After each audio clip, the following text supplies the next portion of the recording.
Hello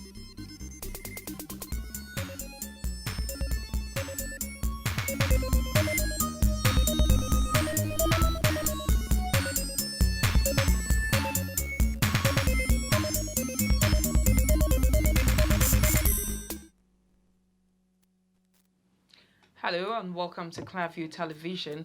We are reaching you live from Nigeria's capital city, Abuja.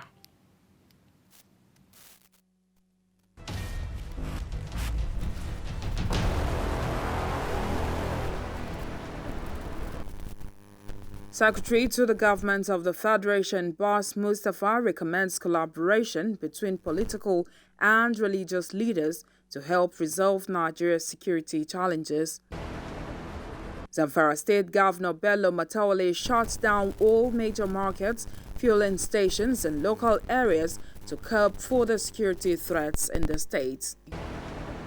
Taliban leader bans music nationwide, orders women to travel with a male chaperone on trips that will last several days.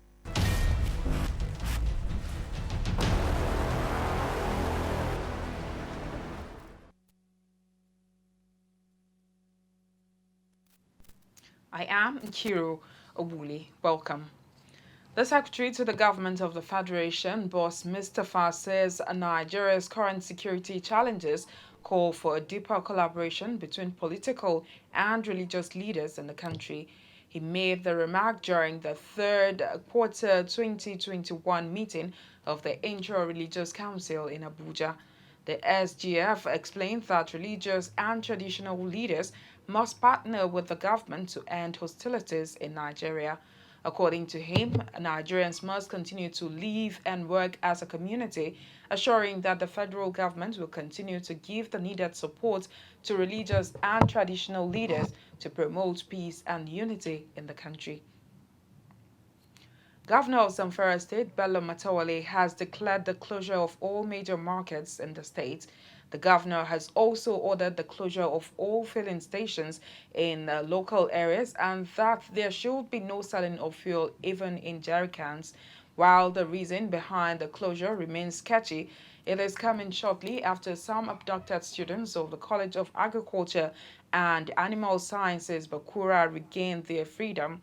The students were released on Friday with the help of some repentant bandits. According to the governor, no ransom was paid for their release.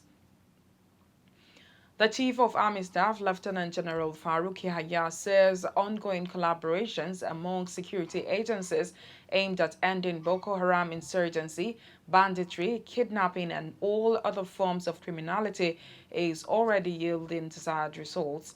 Addressing officers and men at the 22 Armored Brigade headquarters of the Nigerian Army Toby in Ilorin, Kwara State, General Yahya urged them to continue or remain committed to the service of their fatherland. He said the Nigerian armed forces remained combat ready for military operations to put an end to the current security challenges in Nigeria. Army formation and unit under command. Assumption of command is usual for the Chief Army Staff to go around on the ground and get first-hand a brief from field commanders and get on-the-spot assessment on the troop preparedness and conduct of their operations, and also now give necessary directives and guidance and also interventions. And that what brought me to 2 Division Nigerian Army. I started in Ibadan. From there, I came to Benin, 4 Brigade. From there, I drove now to 22 Brigade. And that's what I have done, to interact with officers and soldiers, appreciate what they are doing, and now see the challenges firsthand with a view to addressing them. That's what brought me here. And I am pleased with the conduct of the troops across the 2 divisions that I have visited. I have just urged them to continue to maintain the momentum and even improve on what we are doing. And together, in synergy with other services and other agencies, will overcome some of these challenges. The Chief of Army Staff, who was in Ilorin as part of his familiarization visit to some military formations across the country, expressed satisfaction with the conduct of officers and men in the various formations he had visited so far. Benue State Governor Samuel Otam has challenged the presidency to a public debate on all issues he raised while appearing on Channels Television's early morning program, Sunrise Daily. Reacting to statements credited to the presidency that he is at best an ethnic jingoist, only interested in fanning the embers of disunity rather than engage in public governance, Governor Otam said he stands by his submission that President Muhammadu Buhari has failed to keep to the oath of office, providing security for all Nigerians. The governor challenged the presidency to a public debate on all the issues he raised on the program. The governor said castigating him instead of addressing the issues at stake will not change his position on the monumental failure of the Buhari administration, which he insisted is anchored on ethnicity and not national interest. First of all, on security, we agreed that we fast-tracked the formation and composition of community volunteer guards, which will complement the conventional security of the state. I stand with what I said on Channels Television. And if the presidency wants, let them come out and deny those. And I also challenge them to a debate. Let the president dominate anybody. I challenge them on those issues that I raised. I want to challenge them to come for a debate on Channels Television or any other media platform. They should react to the issues that I raised on that matter. Not just insulting me or castigating me for no reason. Everybody knows that Otom is a true Democrat. And I believe in the unity of our country.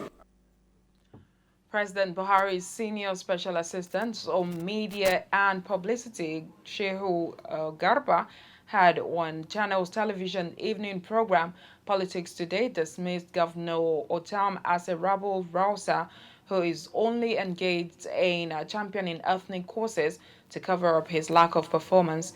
Garba also dismissed Otam as a serial party defector. Now, the ruling All Progressives Congress APC has inaugurated an 8-member committee with a mandate to digitize the party's membership record. The committee is also to come up with an acceptable strategy on how the party can deploy digital technology to enhance efficiency and transparency of the conduct of its Congress at all levels, including the National Convention. Inaugurating the committee in Abuja this Friday, the Secretary of the National Caretaker Committee and the Extraordinary Convention Planning Committee, Senator James Akpan Udoedehe, charged the members to live up to expectations and the discharge of their new assignments. It is also a conviction that the introduction and improvement of digital intermediaries, example, software applications, websites, social network services, into the structure of our party to facilitate internal communication, engage in political decision-making, organize political actions, will transform the overall experience of participation for our party members. The composition of the committee should leave no one in doubt that our party is set for serious digitalization and digital transformation of its operations. The chairman of this committee has vast experience in IT operations, both within and outside Nigeria. All the members have great credentials, which we believe will be collectively harnessed for this great task.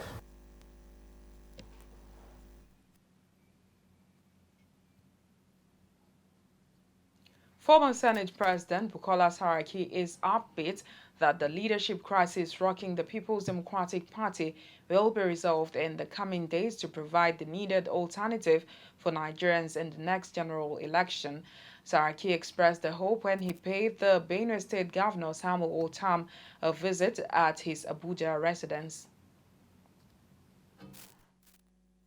Consultations has become the best option for critical stakeholders of the country's main opposition party PDP following its eventful leadership crisis, which has taken a new dimension.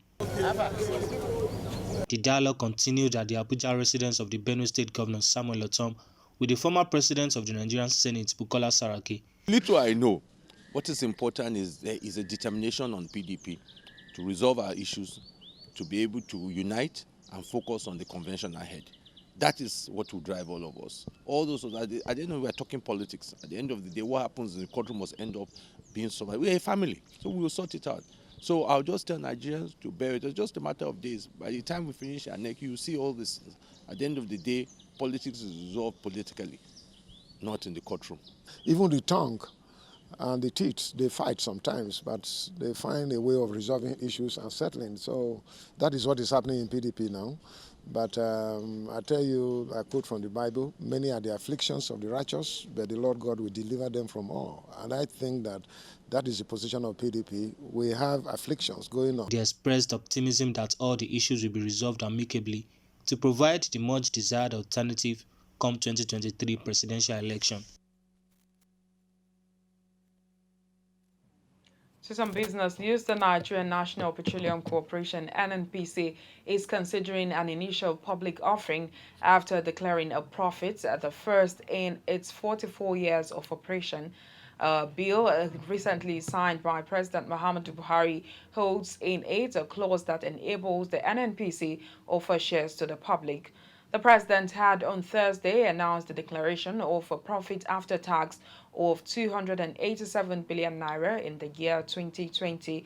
According to him, the announcement is in fulfillment of an earlier pledge by the federal government to publicly declare the financial position of the NNPC. This is equal to the completion of the statutory annual audit exercise for the year 2020. He further directed the NNPC to timely publish the audited financial statements in line with the requirements of the law and as follow-up to the commitments to ensuring transparency and accountability by public institutions.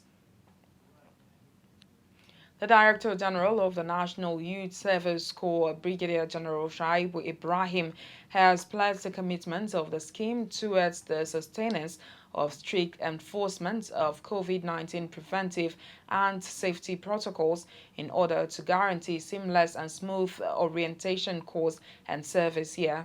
The Director General, who made the plans known during a webinar session on COVID-19 measures for safe orientation camp jointly organized by the NCDC/NYSC and supported by the World Health Organization. The NYSC boss further warned against complacency by the prospective corps members and other members of the camp community, as camp courts have been empowered to try and mete out appropriate disciplinary measures to violators of the safety protocols. General Ibrahim stated that the NYSC is in partnership with relevant health organizations in the provision of COVID-19 vaccines and urged prospective corps members to avail themselves of the opportunity to be vaccinated during and after the NYSC orientation course. While congratulating prospective corps members for their successful graduation from various academic institutions, way to qualify them to be called up for national service, the Director General implored them to justify the huge investments of their parents and the federal government by making good use of the abundant opportunities for leadership training and self-reliance availed in the scheme.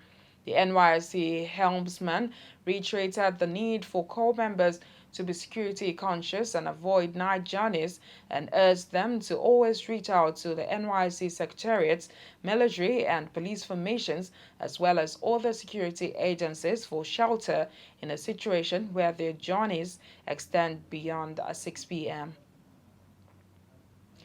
The Executive Chairman, Mineral Resources and Environmental Management Committee, Kogi State Chapter, Honorable Hajia Hazizat Ozevise Suleiman, has described as unprecedented the development strides of the state governor, Alhaji Yahya Bello, since his assumption of office. Honorable Hazizat, who gave the commendation on the sideline of the 30th anniversary of Kogi State, said the confluent state was blessed at a time like this to have a visionary, committed, humble, and pragmatic leader as Governor Bello, who she said was out to ensure a greater Kogi State. Honorable Hasiat Ozavize, who doubles as the chairman Kogi State Mineral Resources Agency, explained that Governor Bello has been able to generate more revenue in the state, describing him as a godsend. The state's and Miranko boss likened the governor to a messiah following his numerous achievements across the 21 local government areas of the state. While commending him for running an all-inclusive and transparent government, she said women have never had it so good as presently witnessed in the state until the coming of the Governor Bello-led administration, and appreciated him for carrying women and youths along in the scheme of things. As measures, a part of measures to regenerate the depleted state forest reserves, the Edo State Governor Obaseki Godwin has flagged off the state's 10 million trees in 10 years planting program. The ceremony, which is part of activities to mark the 30th anniversary of the creation of Edo, was held at Edo Village at the forest reserves of Ohiom Won, a local government area of the state. As part of activities to mark the 30th anniversary of the creation of Edo State, the state government is embarking on a regeneration drive to replace the severely depleted forest reserves in the state. The governor of Edo State, Godwin Obaseki, says security measures are being put in place to ensure the safety of the forest and the communities, noting that bandits and other criminally minded persons will have no chance to penetrate. We are collaborating with private sectors and all communities to embark on a reforestation program which will enable us plant 10 million trees in 10 years. We must balance environmental sustainability with livelihoods and strategically reclaim our expansive forest land. We will be re-establishing a forestry protection force to ensure that bandits cannot use our forests as bases to foster criminality. We are determined to improve on the feats which we have already recorded in terms of security in the state and ensure that kidnapping, armed robbery, land grabbing, and other criminal activities are reduced to the barest minimum. The governor also stated that plans are on to advance the relationship between the states created from the Den Bendel. To make Edo great again on a comprehensive basis, we must involve our kith and kin in Delta State. We are therefore commencing discussions to establish a Bendel Commission. This commission will foster mutual cooperation and collaboration in economic, security, cultural, and environmental matters between Edo and Delta states. The governor hereby called on citizens of Edo State to celebrate the 30 years milestone as they have shown resilience, courage, and determination in building a strong, vibrant state. We'll go on a quick break now and bring you more reports when we return. Please stay with us. Listen to this truth. We are growing by the day and our viewership keeps growing on our different platforms. We are inviting you to advertise your goods and services with us at incredibly low rates. And do you have news for us? Script or video? Please contact us through our email address clearviewnewsroom@gmail.com or WhatsApp line 080-650-30-300. Again, 080-650-30-300. Welcome on board.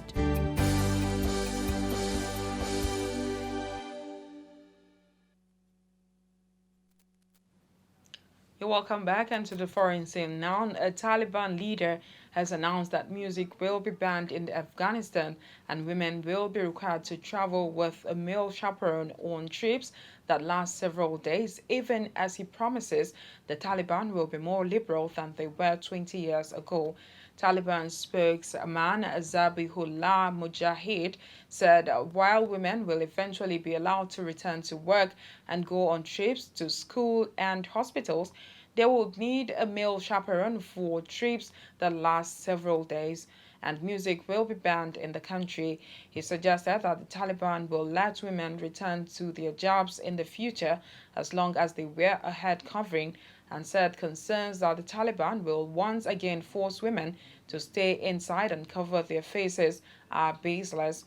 During their previous time in power, Afghan women could only leave the house in a burqa, a shapeless covering which covers the head and entire body with only a fabric mesh to see out of. He also said that those with proper travel documents will be allowed to leave the country and that his regime will not hunt down former interpreters and others who have worked with the American military over the years but expressed frustrations at American evacuation efforts.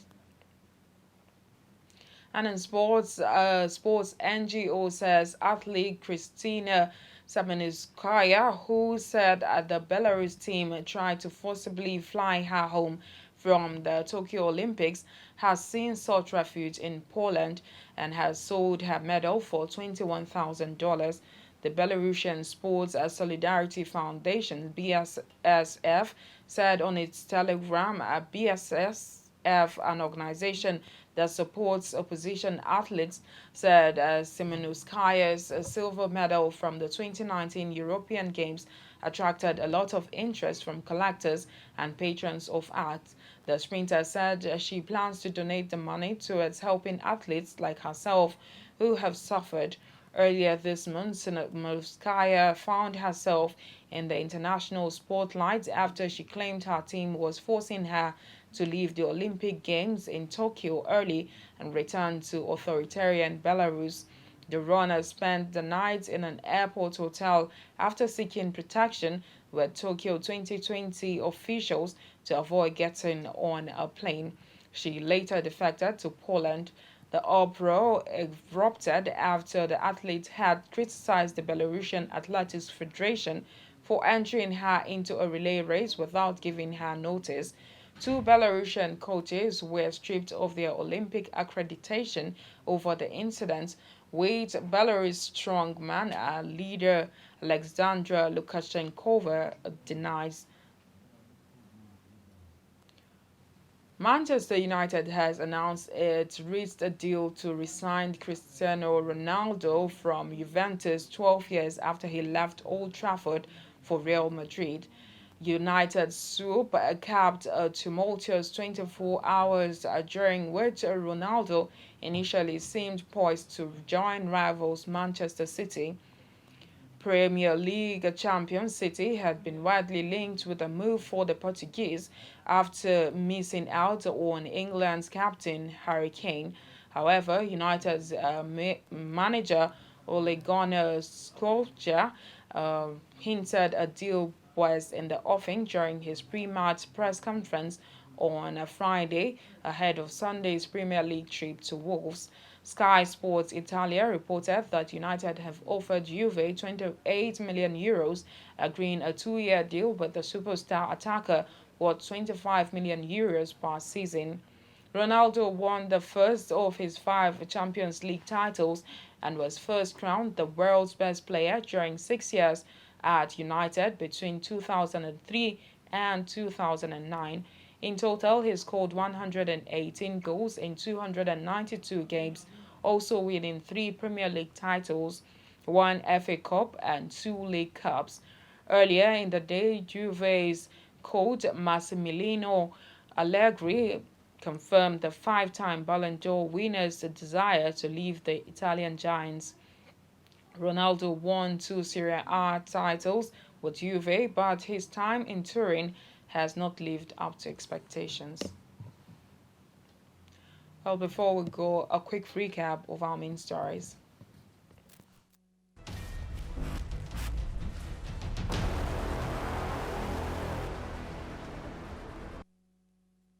The secretary to the government of the Federation, Boss Mustafa, has said that Nigeria's current security challenges call for a deeper collaboration between political and religious leaders in the country.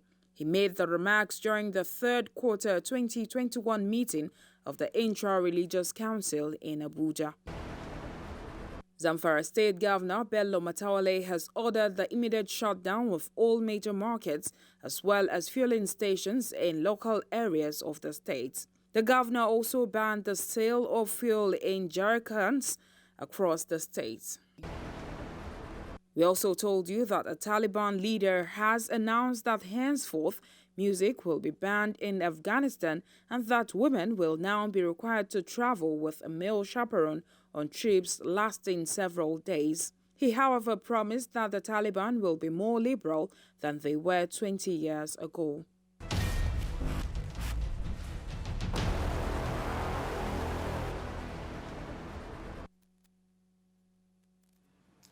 Do remember to like us on Facebook, Clearview Television.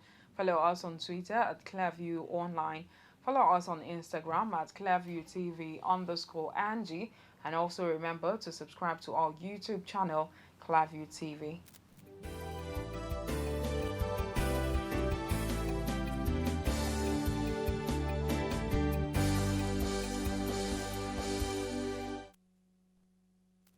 Thanks for watching. I am Nkiro Obuli.